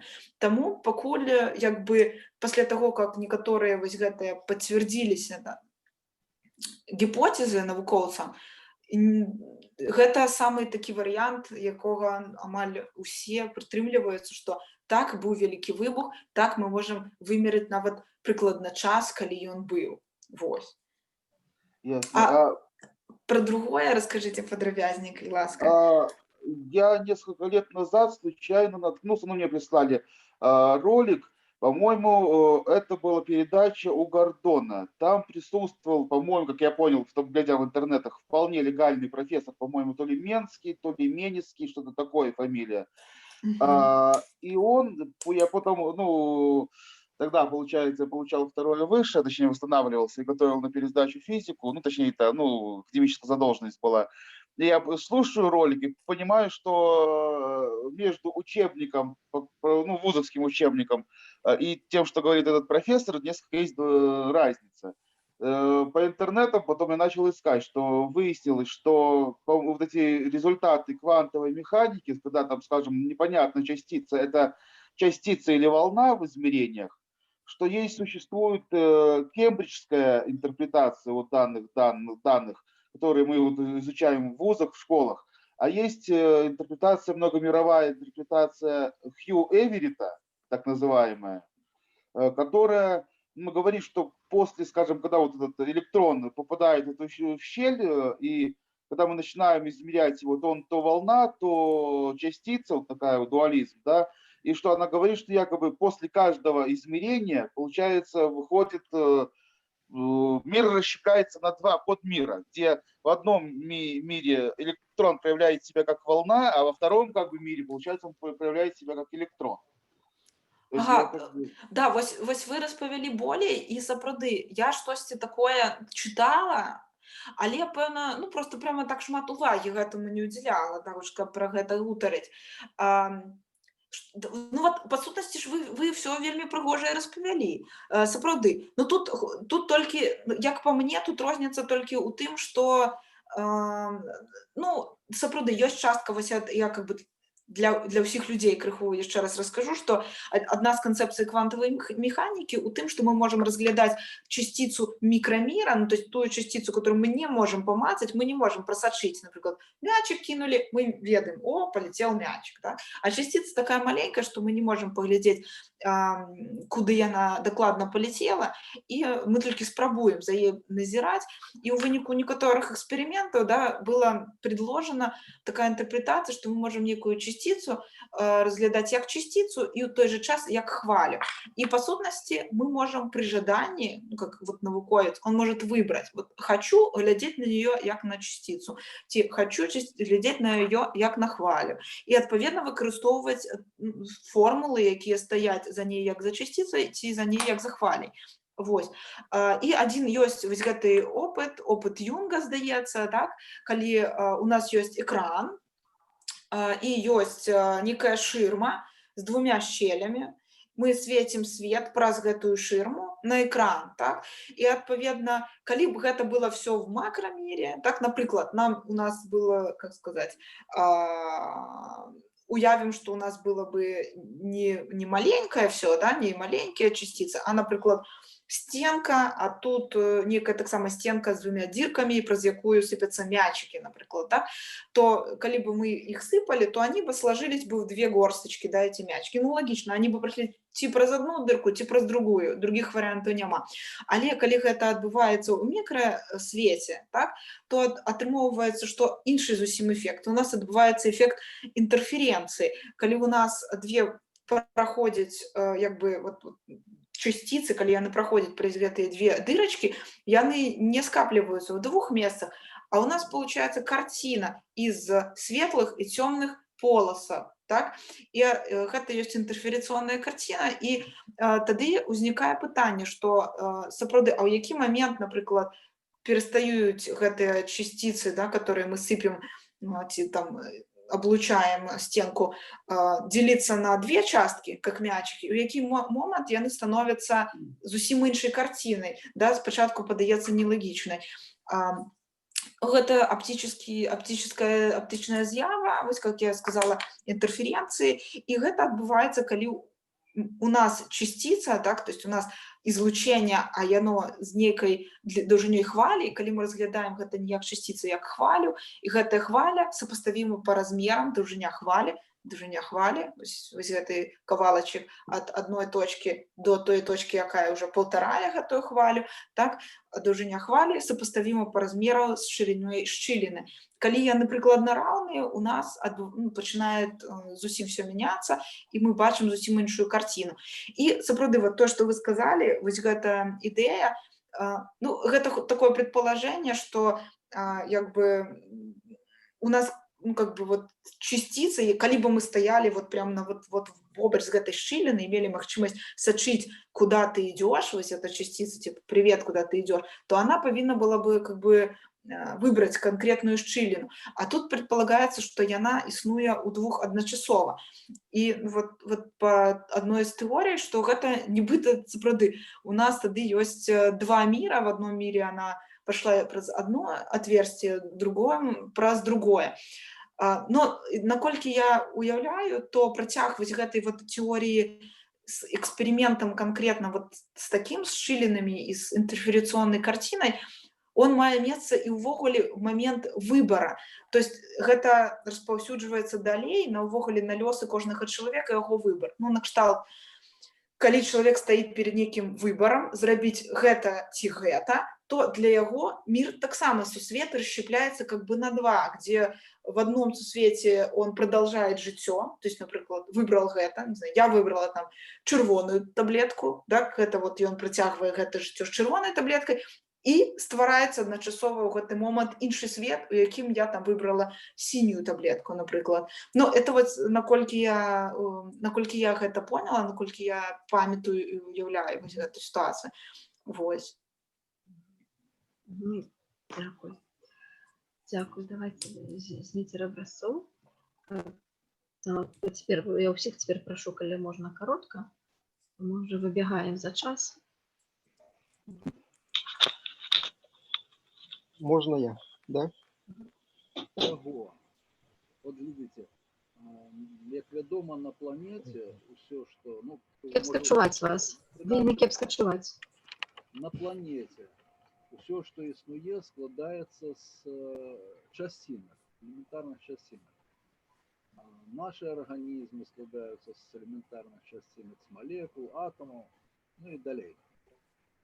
Як на вашу думку, вот эта теория всего, ее можно уживать до громадских процессов, как зразуметь закономерность этих процессов, на вашу думку? Да. У меня несколько пытаний, я по одному, коли можно. Ну, увогуле, да, мне падаецца, што сапраўды ўсё ў сусвеце звязана, і так же, як там некія, як это, там сусвет, там ці планеты маюць пачатак, канец, там росквіты, там завяршэнне, так же як зоркі пачынаюць гарэць, потым знікаюць, так же і чалавек жыве, як бы яго там нейкі жыццёвы цыкл.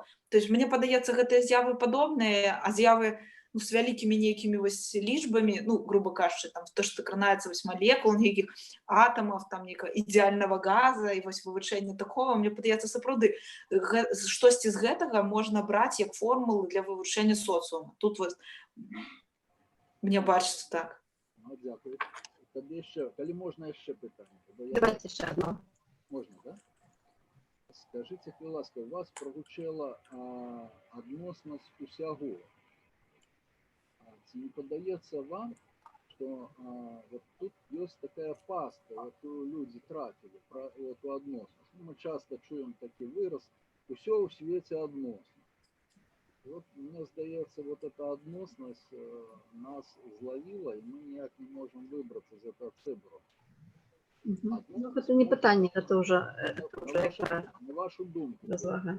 можна розглядати односность тільки у одним виміренні. Наприклад, вымерение, скажем, ну, кропковое, да, с нулевой ступенью свободы. Кропка некая. И на ёй можно некую односность бачить. Альбо линейное успрымание свету, так? Рычаїсність. Не свету, а рычаїсність. І тады на гэтай лініі мы можам казаць праз нейкую адноснасць, там +1, -5, нейкая адноснасць.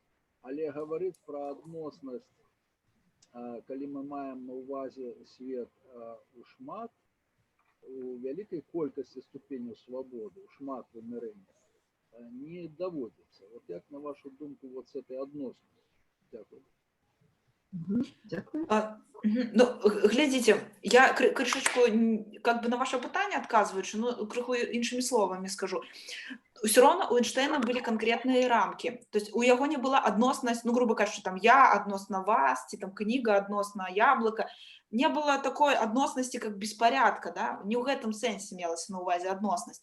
Адноснасць мелася на ўвазе адноснасць систем адліку. Что мы маем? Систему адліку, например, я сижу в своей комнате, якая рухается, например, она не рухается, она покоится, стоит на земле. И вы едете на машине, вы рухаетесь с некой хуткостью. У меня, моя система адліку – это комната, да? Ну, на кшталт, я могу даже координату свою сказать, что это метр от стены и 2 метра от шторы, так, разумеется, в фіранкі сижу. И вы сидите в машине, вы можете свою координату адносно машины сказать. Это две розных системы адліку. Так вот, ни одна из этих систем адліку не преобладает над другой. То есть нету моя не главнее, чем ваш, и ваша не главнее, чем моя. И час у нас тече по-розному, а нету абсолютного времени, с которым мы можем как бы синхронизироваться с вами. Тому адноснасць мелася на ўвазе не як прям беспорядок, который зараз сапраўды может тлумачыцца і там в моральных нейкіх рамках и так далее, а адноснасць у сэнсе звязнасці некага месца, дзе ты знаходзішся, с хуткасцю, з якой яно рухаецца. Вось. Дякую. Можна Дякую. Тады... Калі ласка, бо не, давайте пакуль далей, ну, уже бежим, калі можна. Дмитрий, так само у вас были пытания? Да, у меня скорее философский вопрос. Я буду без камеры, да, я болею, поэтому прошу меня извинить. Но у меня скорее такой философский вопрос. Когда я слушаю, точнее, вот эту всю физику квантовую, да, у меня складывается впечатление, что это какой-то квантовый разворот начинается в физике. То есть физика перешла от объяснения мира, да, как она там, от открытия законов, она перешла к попыткам создания мира. И насколько вообще это как бы, ну, оправдан этот поворот, да? И еще, что меня наводит на эту мысль, это такая некоторая теологичность, да? Есть переход от микромира к макромиру, да, через какое-то измерение, да. Вот когда про это говорят, у меня каждый раз напрашивается такое простое объяснение, что есть же Бог, да, который на все смотрит. И вот этот Божий взгляд, да, он как раз и делает вот этот вот переход из квантового мира там, в макромир. Ну, то есть вот, не кажется, что это уже становится такой религией? Ну, глядзіце, насамрэч сапраўды фізікі вельмі сур'ёзна ставяцца, некаторыя, не все, ну, вядома, тыя, хто некую тэорыю, как-то приверженец некой теории, да, вось ёсць приверженцы теории гиперпространства. Ну, вот про то, что я казала, про то, что у нас насамрэч там не 4 вымярэння, не толькі вот 3 наших вымярэння і час, а яшчэ ёсць дадатковыя вымярэнні. І, дарэчы, існуе одна з таких ідей, что, магчыма, Бог знаходзіцца в іншым вымярэнні. Мы не можем его понять, потому что он в более высоком вымярэнні, большем порядке. Але такое может быть. Але на кшталт таго, што розніца паміж тлумачэннем і стварэннем, як сказаць, як бы пакуль яшчэ фізіка спрабуе тлумачыць, але яна спрабуе тлумачыць тое, што не відно. І таму прыходзіцца прыбегаць к нейкім новым ідзеям, якія не абапіраюцца першасна ні на што. Але гэтыя ідзеі з дапамогай матэматычных формулаў могуць быць звязаны з предыдущим опытом і нашим реальным опытом вот жыцця. Калі іх удастся связать, то сапраўды эту идею можно принять, да, это реальная теория, она может растлумачыць наш мир и предсказать некую новую падзею или некую новую крытэрый некі, и ён сапраўды реализуется. Вот. Так само, прошу прощения, да? Речь идет как раз о создании, потому что физики же ищут частицу всего, да? И они Глядите. пытаются не предсказать, да, предсказать это одна история, да, это попытка предсказать, когда пойдет дождь. А сказать, что вот с такого набора частиц мы получим вот такой материал с такими свойствами, да, и там, а вот душа состоит вот из этого, это, ну, это принципиально разная позиция. Ну глядзіце, не, фізікі, шчыра кажучы, яны не пра душу. Они пока яшчэ, ну, душа может быть звязана, конечно, с ихними там плодами их теорий, но они шукают не конкретную прямо вот как частицу, ну, как сказать, да, вот частицу всего у тым сэнсе, что какую-то элементарную частицу, з якой складаюцца ўсе іншыя рэчывы, да? Але раней гэта частица уже была. Это было спочатку, например, там, не знаю, там, атом или частицы света, которые представлялись шариками разного размера. Еще Ньютон предполагал, что красные — это шарики великого помера, синие — маленького помера. Да? То есть маецца на увазе, что завжды одна з ідей вот физики была — это знайсці, а из чего вообще складаецца наш мир. Ну, как бы, каб стварыць яго, хутчэй, звычайна стаіць так вопрос, что нам не хапае энергии, каб як бы прямо-таки створить новый мир. Для этого нужна энергия, соразмерная с энергией Великого Выбуху. Такую энергию атрымаць нідзе немагчыма, поэтому мы можем только здагадываться, что было. Вось. Дякую. Я хочу ведаць вот у сучасную фізіку вернуться. Я памятаю, гадоў 15 прыкладна таму Стив Богом казаў, што даследаванні часу і падарожжа ў часе будуць як бы універсітэцкай фізікай бліжэйшых 2 дэкад. Што гэта падарожжа ў часе, оно грунтавалася на тым, што вялікім калайдары, калі разганяецца з дастатковай хуткасцю часцінка, якая заходзіць у гэтую трубу, і мечыць сваю так хутка, што калі яна выходзіць, яна можа пабачыць, як яна туды заходзіць. Такого плану. Ён казаў, што гэта, што все, што пісалі фантасты, все такія нейкія абсалютна дзіўныя рэчы пра свет, яны робяцца акадэмічнай фізікай. І што падарожжа ў часе гэта будзе просто, я просто памятаю гэтую фразу, гэта будзе універсітэцкая фізіка бліжэйшых дэкад. І гэта было сказано дастаткова даўно, дэкады 1,5 таму. Мне цікава, наколькі цікава гэта дагэтуль фізіцы, і ці яна прасоўваецца ў гэтым, і ці дапаможа ў гэтым палескі калайдер. Вялікі палескі калайдер. Вось. Ну, глядзіце, тое, што мне ўдалося знайсці, да, што вось гэтае тое, што кранаецца маленькіх часціц, так, то сапраўды іх можна разагнаць, некаторыя часціцы, да хуткасці большай, чым хуткасць святла. І предполагаецца, што калі хуткасць руху любого объекта худшей, чем худкость светла, то он может вернуться в прошлое, потому что как бы тады заменяются причинно-наступственные сувязі, так? Вось. І таму сапраўды калайдеры яны могуць разганяцца на такую хуткасць. Але гэта мы гутарым толькі пра вельмі-вельмі маленькія часціцы. Згодна з формулой Эйнштейна, вось гэта Е равно МЦ квадрат, который все бачат, но никто не разумее. Я тоже яе яшчэ не вельмі разумею, але то, што я ўжо разумею, гэта тое, што чым хутчэй рухаецца любы аб'ект, тым больш павялічваецца маса. І таму, калі мы, вот я як чалавек, я спрабую паскорыцца, каб вернуцца в прошлое, да, і набыць хуткасць хутчэйшую за хуткасць святла, то тады моя масса узрастает до бесконцасці. Но, адпаведна, чым бліжэй я набліжаюсь, тым яна узрастае ўсё больш. І гэта, можна сказаць, некая пакуль такая недасягальная кропка. Існуюць іншыя предположения пра машыны часу, да, і пра то, як можна перемяшчацца ў часе. Гэта предположение, ідэі абапіраюцца зараз на чорныя дзіры і на іх вывучэнне. Але мы как бы не можем пакуль, да, вось, как кажут физики, у нас няма энергии, не хапае энергии на Земле и в ближайшем космосе для того, каб стварыць чорную дыру и каб в яе заглянуть. Только калі б мы могли где-то долететь до яе, тады б да. А пакуль гэта атрымоўваюцца такія ці матэматычныя, но накшталт сапраўды з дапамогай формул і папярэдняга досведа разлічваюцца нейкія варыянты, якія могуць быць. І адзін з варыянтаў может быть, што магчыма праз чорную дзіру мы можам пералетець у некую іншую, як бы, у некую іншую сусвет, ці переместиться ў часе. І вось такія туннелі называют как вот чреваточины, да, ці кратовыя норы. Але сапраўды іх працягваюць вывучаць, ну, накшталт такое, што людзі пішуць па ім дысертацыі, пра машыны времени, пра гэта ўсё. Такое ёсць. Людзі, ну, як бы навукоўцы ставяцца да гэтага сур'ёзней, чым звычайны чалавек. І што нейкія даследаванні ў гэтым накірунку сапраўды ёсць. Я блізка не знаёма з імі, але я таксама вось чула, што вось такое ёсць. Але гэта не так, што мы хутка створым машыну часу, і яна пряма такі будзе ў нашых руках. Вось. А ў палескім калайдары, ну і што? Да.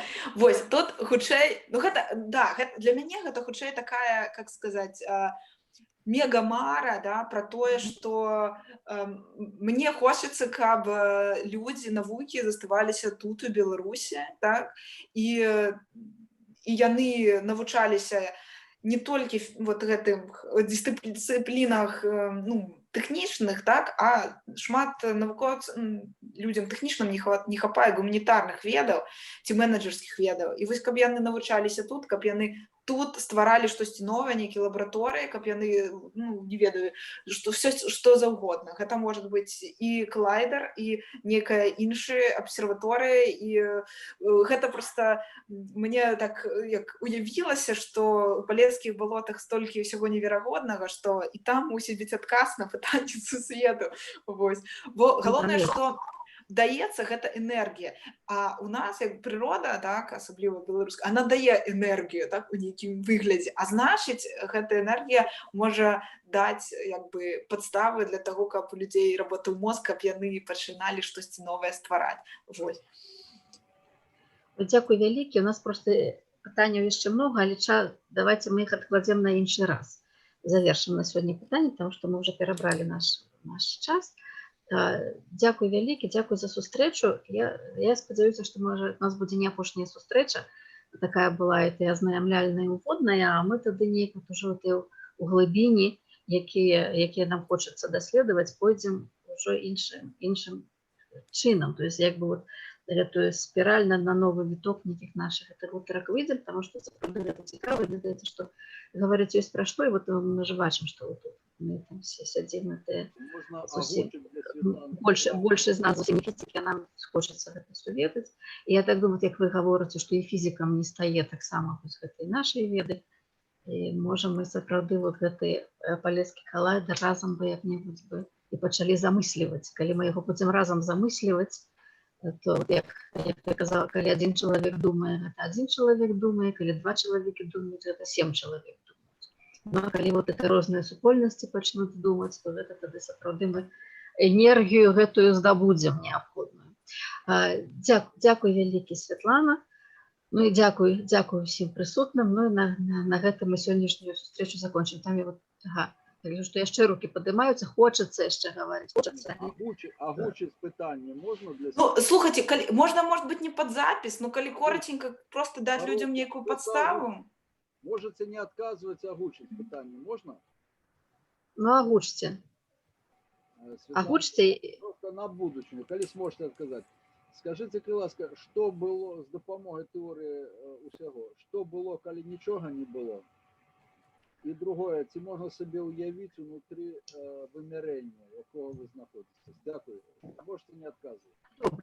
Добра. Ну, гэта пакуль не рытарычнае пытанне пакуль што. Не рытарычнае, но на будучыню.